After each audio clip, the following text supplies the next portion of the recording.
Honorable judges, respect the audience, and everyone here today, Assalamualaikum warahmatullahi wabarakatuh.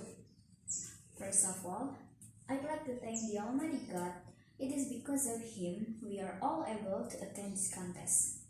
Secondly, my salawat and salam always be delivered to our Prophet Muhammad SAW, who had brought us from the darkness to this bright modern era that we live in today. And last but not least, I would like to thank the judges for giving me this very special opportunity to compete in this contest. Ladies and gentlemen, good afternoon. My name is Amelia, and I'm from the State Islamic Institute of Surakarta, standing here before you all to deliver my speech. I hope you all are feeling as amazing as I am right now. To be honest, I'm a little bit nervous, but I'm not here to tell you about what I'm feeling. Instead, I will tell you about a certain book that I have read that made me open mind for something. In other words, this book saved my life.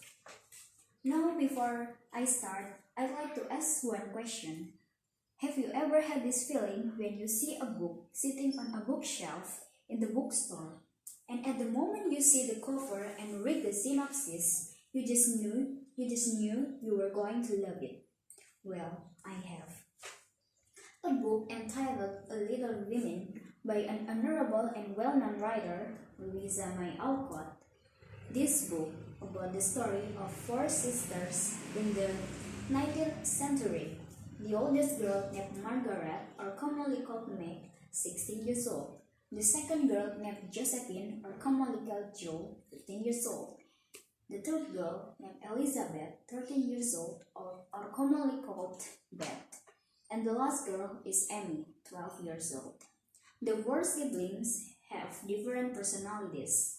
Meg is very beautiful and gentle. Jo is passionate, temperamental, and loves to write. Beth is gentle, quiet, and kind. And Amy is selfish, spoiled, and childish. These four children live with their mother while the father went to fight in the Civil War. This family lived in simplicity while his father left. His mother and four siblings worked to fulfill their daily needs. As in families in general, the siblings with different characters make they are not escape from various fights. Sometimes they praise each other, but there are also mockery, fights, and also jealous. This book also contains a story that contains the values of sacrifice and humanity between the family or with others. For example, when Jo was willing to sacrifice her hair to be sold to a salon in order to increase the cost of her mother's trip to Washington to visit their father who was seriously ill. Then, there's also the story of Beth, who continues to help her neighbor's baby who suffers from an infectious disease until finally the baby is in her lap. Therefore, the disease is transmitted to Beth.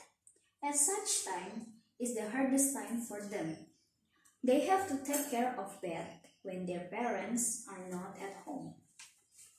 Beside the issue of family warmth, sacrifice, love between siblings, and Meg's romantic love, this book also raised the issue of feminism. Through the figure of Jo, who is independent and always opposes the rules that limit her freedom. When I read this book, I feel that I got into the story, especially on Jo's character, who was full of passion and freedom.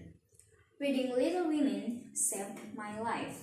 The book made me realize that family love is everything and being a feminist is not wrong, and we must live freely without being constrained.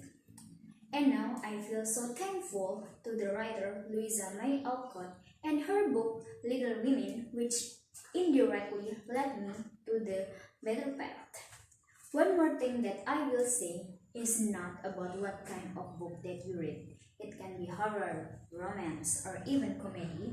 What matters is whether or not that book can inspire you to survive and help you to face all your problems with a big heart.